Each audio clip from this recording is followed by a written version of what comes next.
Farei agora a explicação da semana 4 do primeiro ano do ensino médio. Então, olha só, na primeira atividade vocês vão encontrar isso daí. Substitua os espaços no texto pelo passado dos verbos abaixo e aprenda sobre a história dos podcasts. Lembre-se, então os verbos regulares, pessoal, são acrescidos de ED, tá?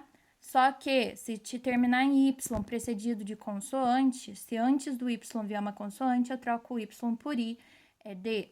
Se já terminar em E, eu só acrescento o D. Olha, como esse caso... Mentira, não tem caso aqui não. Decide. Decide, ele terminou em E, você acrescenta o D somente. Agora, por que aqui eu não troquei o Y pelo I e acrescentei a D? Porque aqui o Y é precedido de vogal. A regra é só para consoante, ok? Tem uns outros aqui que vocês vão ter que recorrer à lista dos verbos irregulares. Então, vocês vão ter que olhar lá na segunda coluna da tabela dos verbos irregulares. Se vocês não tiverem, recorram à internet, que vocês vão encontrar com certeza.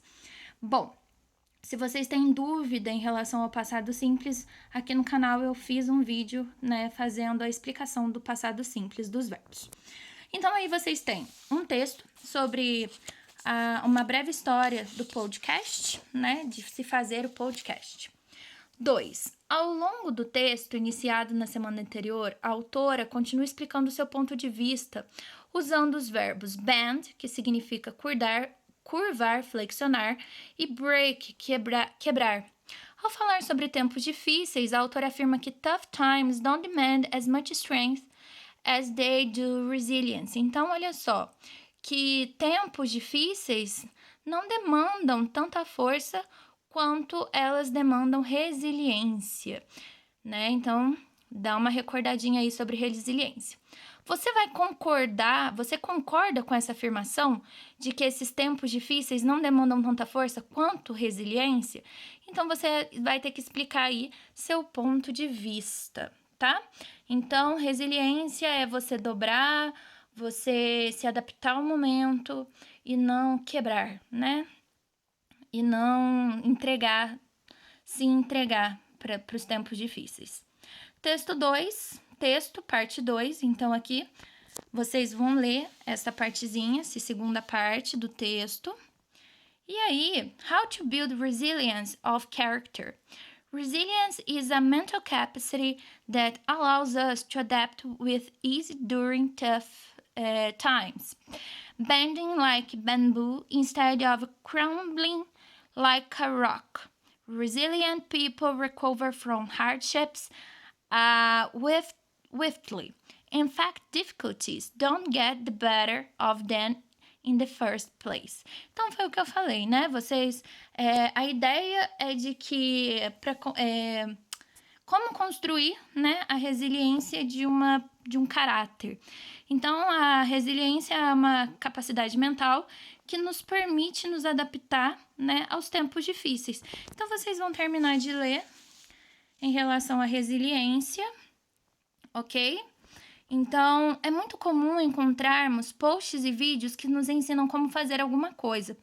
Textos sobre how to, né? Textos sobre como fazer, how to. Lendo o título desta nova sessão, o que será ensinado? How to build resilience of character. O que ele está ensinando aqui? Pela seleção lexical, construção, build, caráter, character, na sua opinião, o que vai ser ensinado é fácil de fazer? Aí você vai elaborar suas ideias e vai explicar.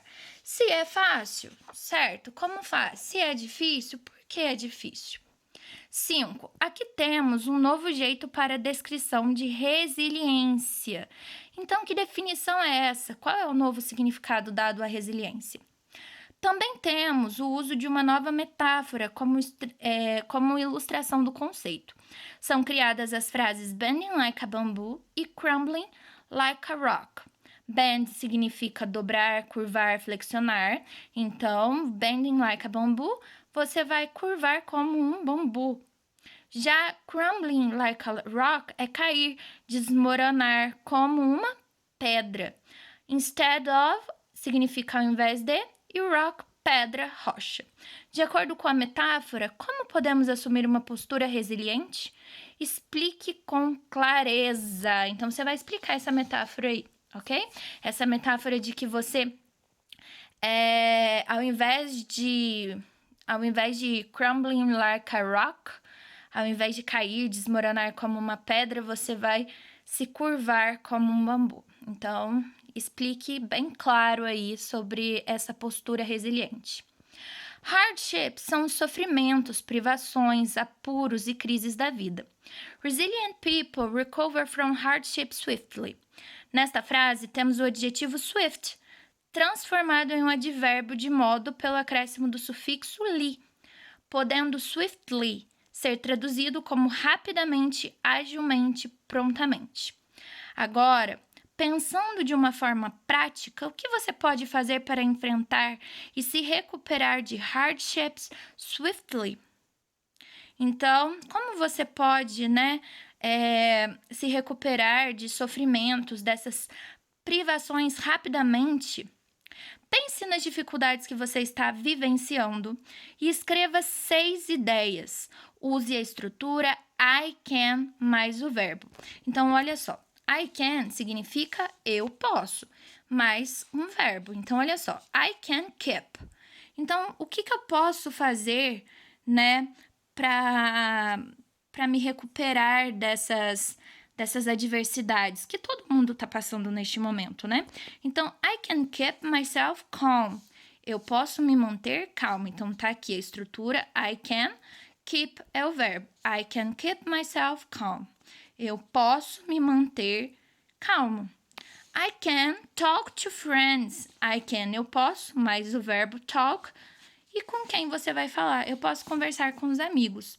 Então, aqui você vai ter alguns outros também, alguns exemplos que você pode usar usando o I can, tá? Você pode fazer frases usando. Então, eat when you are hungry, comer quando você está com fome. Sleep when you are tired, dormir quando você está cansado. Be sure to exercise regularly. Então, ter certeza, se assegurar de se exercitar regularmente. Take care of your physical health. Você tomar cuidado com a sua doença física. Celebrate, celebrar. Believe, acreditar. Keep a positive attitude, manter uma atitude positiva. Make a difference, fazer uma diferença, fazer a diferença. Other shoes, to put someone's shoes, você se colocar no lugar do outro. Other shoes. Então, aqui, nesse daqui, vocês vão ter que elaborar. Put on someone's shoes. Move forward, você vai para frente, vai deixar isso passar. Move forward, vai caminhar para frente. Learn from others, aprender com outros. Complete a última dica de postura apresentada no texto.